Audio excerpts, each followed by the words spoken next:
আসসালামু আলাইকুম প্রিয় দর্শক। আপনারা জানেন যে এখন ইলেকশনের জন্য দেশে খুবই একদম মোটামুটি খাঁটি বাংলায় বলতে গেলে ধুমধারাক্কা প্রচারণা চলছে। প্রায় সবাই জনগণের দোরগোড়ায় যাচ্ছে।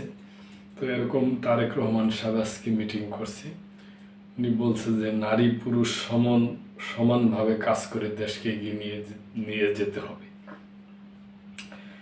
দেশের উন্নয়নে নারী পুরুষের সমান অংশগ্রহণ প্রয়োজন। তারেক রহমান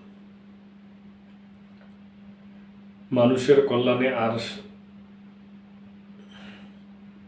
বিএনপির চেয়ারম্যান তারেক রহমান বলছেন, দেশের উন্নয়ন নিশ্চিত করতে হলে নারী ও পুরুষ সবার সমান অংশগ্রহণ প্রয়োজন। বিএনপি রাজনীতি করে এদেশের মানুষের কল্যাণে, আর সে লক্ষ্যই বিএনপি যতবার সরকার গঠন করেছে ততবারই দেশের উন্নয়নে কার্যকর পদক্ষেপ নিয়েছে।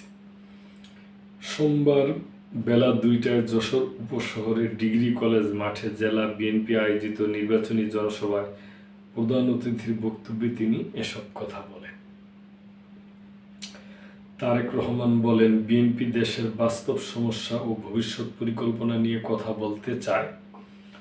জনগণের সরকার প্রতিষ্ঠিত হলেই কেবল দেশ ও মানুষের প্রকৃত সমস্যার সমাধান সম্ভব। তিনি বলেন, গত 16-17 বছর ধরে রাজনৈতিক অধিকার আদায়ের আন্দোলনে অসংখ্য মানুষ নির্যাতনের শিকার হয়েছেন। অনেকে পঙ্গুত্ব বরণ করেছেন, কেউ কেউ জীবন দিয়েছেন। এই আত্মত্যাগের যথাযথ প্রতিদান দিতে হলে শুধু সভা সমাবেশ নয়, আগামী 12 তারিখ জনগণকে সোচ্চার হতে হবে। কৃষি ও অর্থনৈতিক উন্নয়ন প্রসঙ্গে বিএনপি চেয়ারম্যান বলেন, যশোর অঞ্চলে কৃষি ও ফুল চাষের বিপুল সম্ভাবনা রয়েছে। বিএনপি সরকার গঠন করলে এখানকার ফুল দেশের চাহিদা পূরণ করে বিদেশে রপ্তানি ব্যবস্থা করা হবে। সমাবেশে দুঃখিত প্রিয় দর্শক, শরীরটা অসুস্থ। সমাবেশে সভাপতিত্ব করেন জেলা বিএনপি সভাপতি অ্যাডভোকেট সৈয়দ সাবরুল হক সাবু। বক্তব্য দেন বিএনপি খুলনা বিভাগীয় ভারপ্রাপ্ত সাংগঠনিক সম্পাদক অনিন্দ ইসলাম অমিত, চেয়ারম্যানের উপদেষ্টা সৈয়দ মেহেদি আহমেদ রুমি, কেন্দ্রীয় ভাইস চেয়ারম্যান অ্যাডভোকেট নিতাই রায় চৌধুরী, অধ্যাপক নার্গিস বেগম, ধর্ম বিষয়ক সম্পাদক অমিলুন্দু দাস অপু, তথ্য ও গবেষণা বিষয়ক সম্পাদক আমিরুজ্জামান খান শিমুল সহ আরও নেতৃবৃন্দ।